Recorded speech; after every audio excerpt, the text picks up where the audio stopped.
এমন একটি দোয়া রয়েছে যে এই দোয়া যদি মন থেকে নিয়মিত 3 বার পড়েন তাহলে অভাব তো ইনশাল্লাহ দূর হবেই, আপনি সুসংবাদ পাবেন।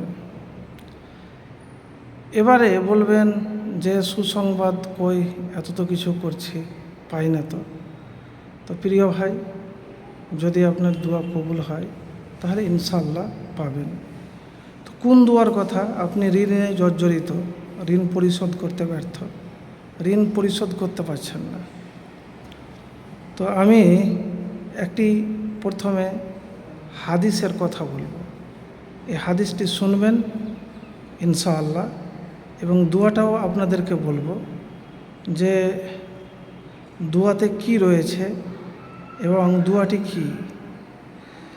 তো প্রিয় ভাই, একবার রাসূলুল্লাহ সাল্লাল্লাহু আলাইহি ওয়াসাল্লাম হেঁটে যাচ্ছিলেন, মসজিদে নববীতে এক ব্যক্তিকে দেখতে পেলেন যার নাম হলো আবু উমামা। তো আবু উমামাকে নবীজি সাল্লাল্লাহু আলাইহি সাল্লাম জিজ্ঞেস করলেন, আবু উমামা, কী ব্যাপার এই সময় তুমি মসজিদে? এখন তো নামাজের সময় নয়, এই অসময়ে।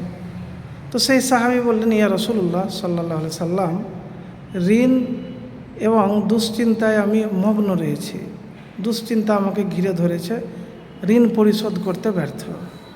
নবীজি সাল্লাল্লাহু আলাইহি সাল্লাম তখন তাকে বললেন যে সকাল সন্ধ্যায় নিয়মিত এই দোয়াটি পড়ার পরামর্শ দিলেন। তো কতবার পড়বেন?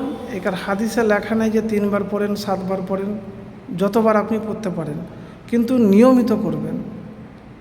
এবারে তখন নবীজি সাল্লাল্লাহু আলাইহি সাল্লাম দোয়াটি বললেন তাকে, আল্লাহুম্মা ইন্নী আউযুবিকা মিনাল হাম্মি ওয়াল হাজানি ওয়াল আজজি ওয়াল কাসালি ওয়াল বুখলি ওয়াল জুবনি ওয়া জালাইদ দাইনি ওয়া গালাবাতির রিজাল। তো এই দোয়াটি বললেন। এবার আবু উমামা বললেন যে আমি এই দোয়াটি সকাল সন্ধ্যায় পাঠ করতে লাগলাম, সকাল সন্ধ্যায় আমি পাঠ করতে লাগলাম। তো পাঠ পড়তে পড়তে আমার দুশ্চিন্তা তো দূর হলোই, দোয়াটি পড়ার ফলে আমি চিন্তামুক্ত হই এবং ঋণ আদায়ে সক্ষম হই। তো প্রিয় ভাই, যারা ঋণে জর্জরিত আছেন, যারা পরিশোধ করতে ব্যর্থ, তো সেই সব ভাইদেরকে বলবো এই দোয়া পড়েন, ইনশাল্লাহ সুসংবাদ পাবেন। যেই আমল করেছে সুসংবাদ পেয়েছে।